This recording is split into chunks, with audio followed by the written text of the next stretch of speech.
Si Nirmala isang simpleng batang babae na namumuhay kasama ang kanyang pamilya sa Kanchanpur na isang munisipalidad sa Nepal.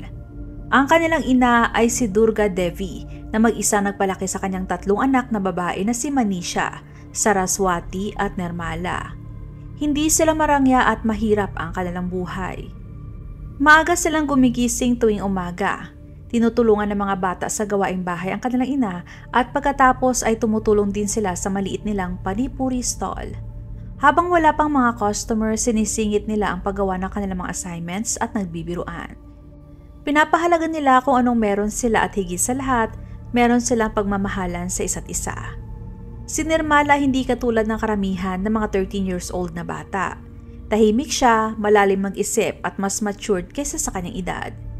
Bihira siya magreklamo at laging may ngiti sa tuwing tumutulong sa kanyang ina. Iniwan sila ng kanilang ama 9 na taon ang nakakalipas dahil nadismaya siya na puro babae naging anak niya at wala siya naging anak na lalaki. Nag-asawa siyang muli at hindi na bumalik. Kaya naman ang mag-ina ay magkasamang hinarap ang buhay sa sarili nilang paraan. Paminsan-minsan para lang matustusan ang kanilang pangangailangan, pumupunta pa si Durga papuntang Uttarakhand, India upang maghanap ng pansamantalang trabaho. July 26, 2018, nagsimula ito na parang karaniwang araw para sa pamilyang Panta. Si Devi gaya ng nakagawian ang unang nagigising. Tahimik siyang pumasok sa kwarto ng kanyang mga anak at mahinahong tinawag sila para simulan na ang araw. Ang mga bata kahit naantok pa ay nag-unat at isa-isang bumangon kalaunan. Sabay nilang ginagawa ang nakasanayan nilang gawin tuwing umaga. Mga gawaing bahay, maghanda ng almusal at konting kwentuhan na may kasamang tawanan. Wala namang kakaiba sa umagang yon, walang senyales na magbabago na pala ang buhay nila magpakailanman. Pagkatapos tiyaking ayos na ang lahat, umalis si Devi bandang alas 8 ng umaga papuntang trabaho. Umaasang makakadagdag pa ng kita sa araw na yon. Ang kanyang mga anak na babae na iwan sa bahay para bantayan ang kanilang simpleng panipuri stall gaya ng nakasanayan nila. Hapon na nang makauwi si Devi pero may kakaiba siyang naramdaman. Tahimik ang bahay at mas tahimik kaysa dati. Naroon lang ang bunsong anak niya si Saraswati. Tinanong niya kung nasaan ang mga ate nito. Kalma lang ang sagot ni Saraswati na umalis sila at babalik din naman kaagad. Ilang sandali lang ay dumating na si Manisha galing sa kapitbahay. Pero nasaan si Nirmala? Pumunta siya sa bahay ni Roshani Bam, sagot ni Manisha. Doon na medyo gumaan ang pakiramdam ni Devi. Si Roshani na tinatawag ng mga tao sa lugar na Bam ang matalik na kaibigan ni Nirmala. Mga 1.5 kilometro lang ang layo ng bahay nila sa isa't isa at madalas na magkasama ang dalawang bata. Hindi ito nakakabahala, malamang ay uuwi rin si Nirmala bago lumubog ang araw, gaya ng dati. Ang hindi alam ni Devi, inimbitahan na pala ni Roshani si Nirmala nung nakarang araw. Nagkita sila sa isang maliit na tindahan ng candy at kumain ng chatpat, isang kilalang maanghang ni merienda sa Nepal. Nung araw na yon, ang hiram si Bam ng isa sa mga notebook ni Nirmala at nangakong ibabalik ito kinabukasan. Kaya nung Huwebes ng umaga, bandang alas 11 ay kinuha ni Nirmala ang kanyang bisikleta at umalis ng bahay. Sinabi niya sa mga kapatid na siya ay pupunta sa bahay ni Bam para kunin ang notebook na ipinahiram niya at ang utang sa kanya ni Bam na pera. Sabi rin niya na mag-uuwi siya ng bayabas mula sa hardin ng pamilya ni Bam. Ngumiti siya at saka pumadyak palayo. Yun na palang huling pagkakataon na makikita nila si Nirmala. Lumipas sa mga oras at halos palubog na ang araw. Oras na sana yun na karaniwang umuwi si Nirmala para tumulong sa ina na naghahanda ng hapunan. Pero wala pa rin siya kaya sinubukan ni Devi na wag munang magpanik. Baka hindi lang namalayan ni Nirmala ang oras. Baka may dinaanan lang siya pa uwi. Pero habang tumatagal ay lalo lang kinukutuban si Devi kaya hindi na siya nakatiis, siya na mismo ang nagpunta sa bahay nila Bam. Ayon kay Bam, umalis si Nirmala sa kanilang bahay ng alas 2 ng hapon at simula nun ay wala nang nakakita sa kanya. Litong-lito at balisang nagtanong si Devi. Kaibigan mo siya, bakit hindi mo alam kung saan siya pumunta? Bakit hindi mo sinabi sa akin na nandito siya? Pero bago pa makasagot si Bam, sumingit ang nakakatanda niyang kapatid na si Babita. Matalas at walang pakialam na sinabi nito na wala kaming pakialam kung saan pumunta ang anak mo. Parang sampal yon kay Devi. Ang kaba sa kanyang dibdib ay napalitan ng takot at isang lumalalim na pakiramdam na may mali. Nakatayo si Devi sa may pintuan ng bahay nila Bam habang may kung anong kumakalam sa kanyang loob. Ang paraan ng pagsagot nila, ang pagiging walang pakialam sa kanilang mga mata ay hindi tama. May mali talaga. Biglang pumasok sa isip ni Devi ang isang nakakatakot at ayaw niyang isipin na ideya. Paano kung may kinalaman sina Bam at ang pamilya niya sa pagkawala ni Nirmala? Kaya naman naisipan niyang biglang pumasok sa bahay. Tinawag ang pangalan ni Nirmala at binuksan ang bawat pintuan na kaya niyang buksan. Sinilip ni Devi ang bawat kwarto o naghahanap ng kahit na anong palatandaan na kanyang anak. Doon na nagalit si Babita. Galit na galit siyang hinila palabas si Devi at pasigaw na sinabi na, baka tumakas ang anak mo kasama ang kung sino man. Yun ay isang masakit at malupit na salita, pero wala ng oras si Devi para makipagtalo. Malakas ang kabog ng kanyang dibdib. Tumakbo siya diretso sa pinakamalapit na himpilan ng mga pulis, ang Gada Police Post sa Kanchanpur. Bandang alas 8 na ng gabi, nakiusap siya na pakinggan ang mga sinasabi niya. Nawawala ang anak niya at kailangan niya ng tulong. Pero sa halip na aksyon, sermon ang inabot niya.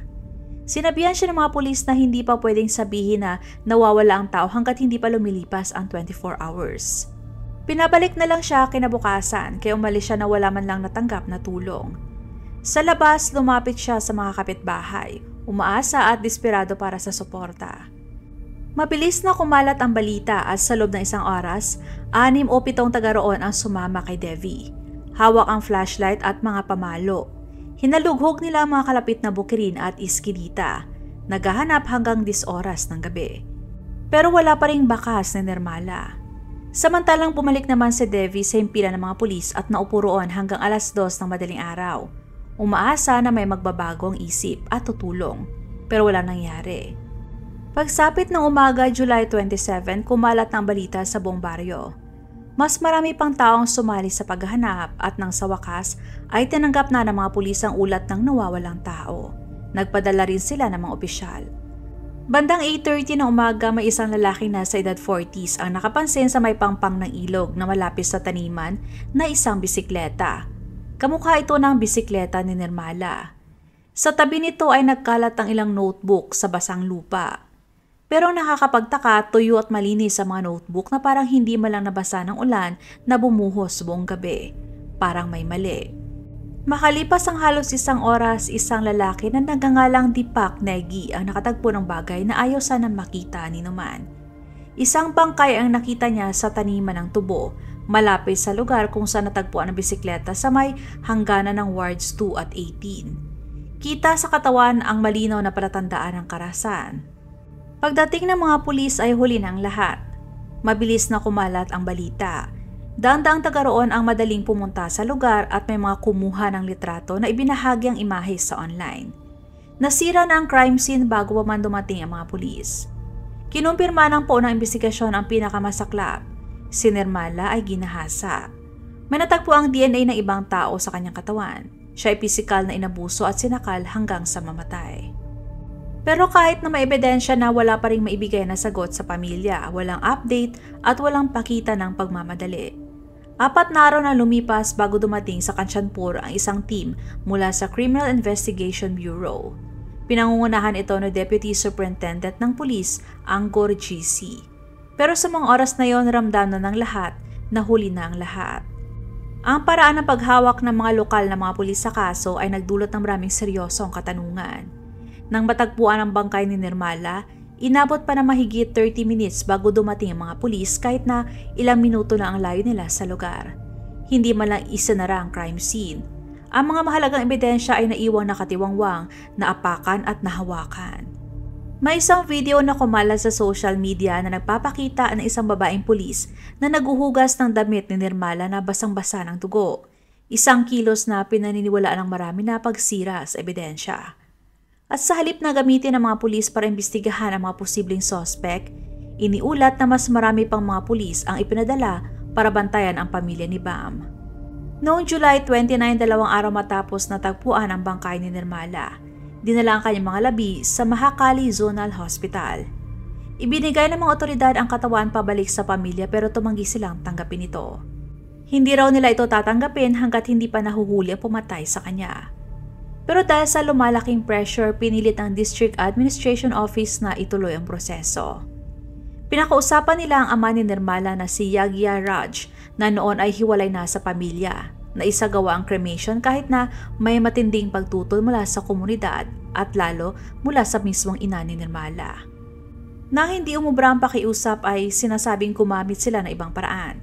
Pinakiusapan nila ang tiyo ni Nirmala sa panig ng ina na pilitin si Yagya Raj na sumunod. Pati ang mga pulis ay inutusan umanong gumamit ng dahas laban sa mga nagpoprotesta na nagtitipon sa lugar ng cremation. Nung araw na yon, inilibing si Nirmala pero hindi ang hustisya. Noong August 20, 2018, biglang nagdaos ng press conference sa mga pulis. Ipinahayag nila na may nahuli na silang suspect, si Dilip Singh Bista, 41 years old.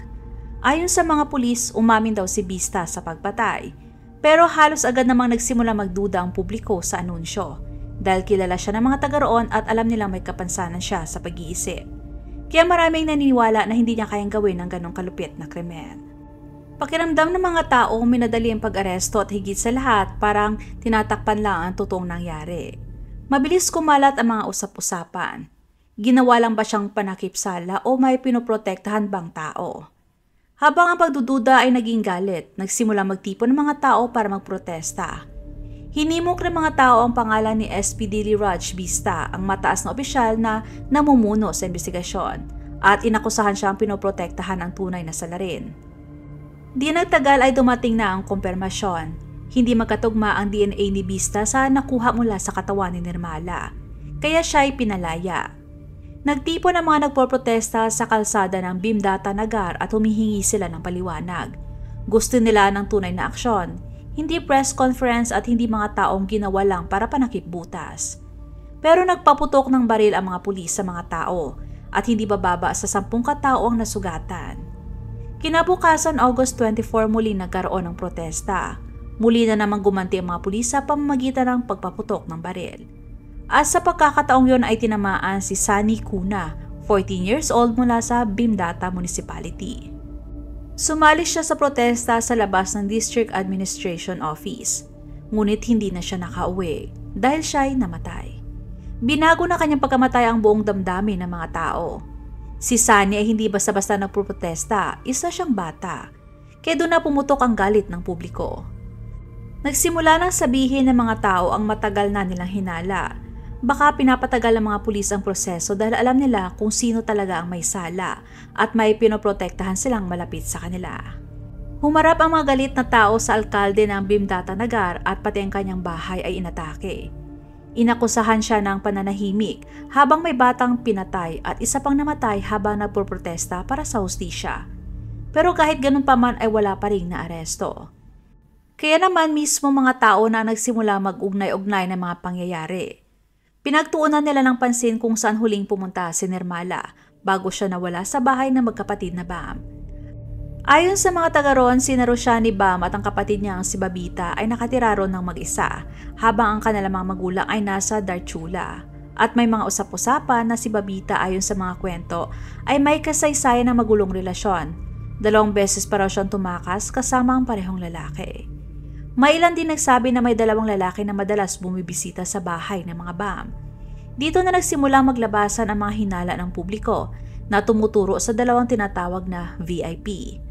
Ang isa raw ay anak ng isang mataas na opisyal ng pulis na si SP Dilip Raj Bista. Ang isa naman ay ang pamangkin ng lokal na alkalde. At ang nakapagtataka, parehong nakita ang 2 lalaking yon na labas at pasok sa bahay ng magkapatid na Bam. Ang parehong bahay na pinuntahan ni Nirmala bago siya nawala. Habang mas pinag-uusapan ito ng mga tao, lalong lumalabas na parang may itinatagong sekreto ang bahay na yon at saka may usapan pa tungkol sa bayabas. Bago umalis ng bahay, sinabi ni Nirmala sa kapatid niya na mag-uuwi siya ng bayabas mula sa hardin ng mga Bam. Nang tanungin ni Deve ang magkapatid kung saan pumunta si Nirmala, sinabi rin nila na umalis ito na may dalang mga bayabas. Pero nang saliksikin ng mga pulis ang bahay, wala sila nakitang puno ng bayabas at wala ring hardin. Wala talaga. At habang nagpapatuloy ang investigasyon, nagsimula magbago ang mga kwento. Sa ilang kwento ay sinasabing hindi talaga dumating si Nirmala. Ang iba naman ay nagsasabing umalis daw siya ng mas maaga kaysa sa unang sinabi. Dahil sa mga magkasalungat na kwento, agad na nagtaka ang mga tao, lalo na nang matagpuan ang kanyang katawan malapit lang sa kanilang bahay. Nagsimula magtanong ang publiko, bakit hindi sineryoso ang investigasyon sa mga babaeng ito? Dahil sa matinding panawagan ng publiko, kumilos na rin ang mga pulis. Kaya naman noong August 23, 2018, iniresto ang magkapatid na Bam. Pinabalik naman sa Kanchanpur ang kanilang mga magulang para sa proteksyon. Ayon sa iba, malapit daw si Babita at ang kanyang pamilya kay SP Bista. May nagsasabi pang magkaibigan talaga ang dalawang pamilya. Dahil dito lalong lumalalim ang hinala ng mga tao. Kumonsulta ang mga pulis sa tanggapan ng piskal at pinalaya rin ang mga Bam.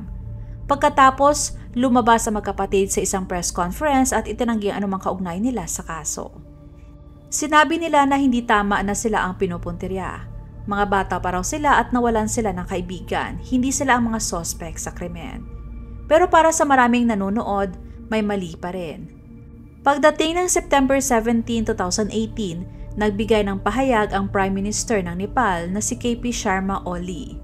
Inamin niya na matagal nang hinala ng marami na ang mga lokal na mga pulis ay nagkamali ng malaki o sadyang inililihis ang investigasyon.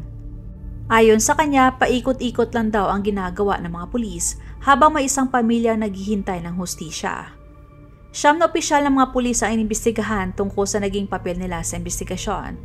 Pagkatapos ay may bagong balitang lumabas. Kinumpirma ng tagapagsalita ng Nepal Police na kumuha na sila ng DNA samples mula kay SP Bista sa anak nito at sa pamangkin ng alkalde. Lahat sila ay sinuri at ikinumpirma sa DNA na nakuha sa katawan ni Nirmala. Ngunit wala ni isa sa kanila ang tumugma.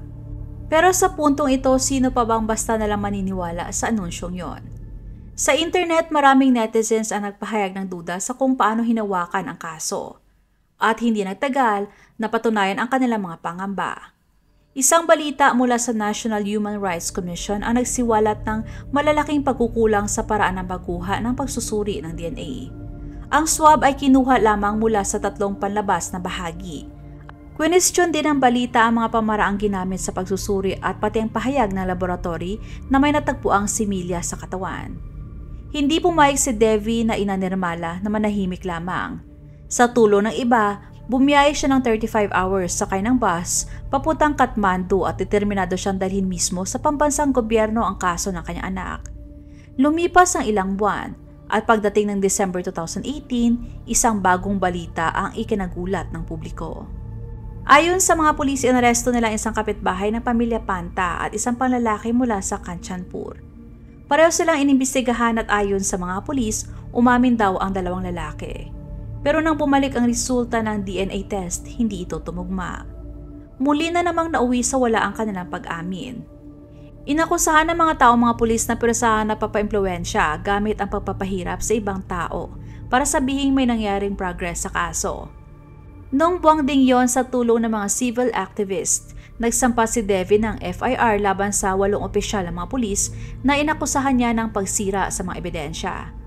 Noong March 2019, nagsampa ng kaso ang opisina ng District Attorney laban sa mga opisyal ng mga pulis na sangkot, partikular na sa mga nag-torture kay Bista, ang unang taong inakusahan at sa pagmanipula ng ebidensya.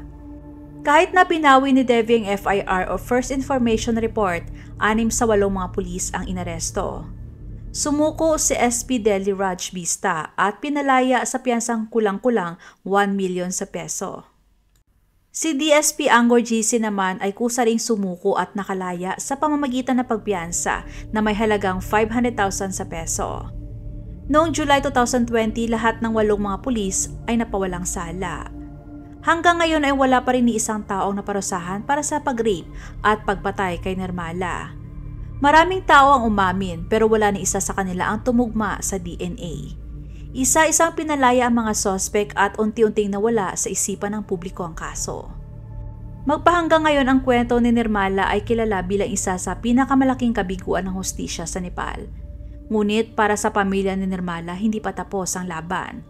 Ang kanyang ama na nawala ng halos 1 dekada ay bumalik nang matagpuan ang bangkay ni Nirmala. Hindi para ayusin ang nakaraan kundi para makiisa sa pagdadalamhati. May nagsabing dahil ito sa konsensya, may iba naman na nagsabi na dahil yon sa tungkulin. Ano man ang kanyang dahilan ay sumama siya sa mga protesta, umupo sa tabi ni Devi at nanawagan ng hustisya para sa kanilang anak. Pero hindi naging madali ang lahat. Si Yagaraj ay unti-unting nawala sa sarili, naging paranoid at minsan ay hindi na niya kilala ang kanyang sariling asawa. Sabi ng mga doktor, ito ay breakdown na dulot ng matinding trauma at pagkalungkot. Siya ay na-ospital, ginamot at kalaunan ay nakalabas din. Magpahanggang ngayon ay may mga taong nagtitipon pa rin, may mga dalang kandila at larawan ni Nirmala. Magkahawak kamay sila at nagdarasal. Umaasa na balang araw lalabas din ang katotohanan at mananagot ang taong kumuha ng kanyang buhay.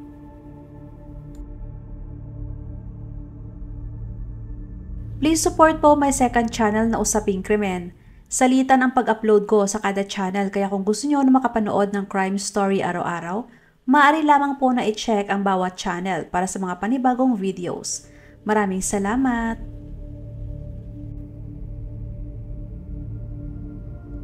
Huwag mag-atubiling ibahagi inyong mga saloobin at komento. And please huwag kalimutang mag-like and subscribe sa aking channel kung hindi mo pa nagagawa. Magkita-kita tayo ulit sa aking susunod na video. Maraming salamat!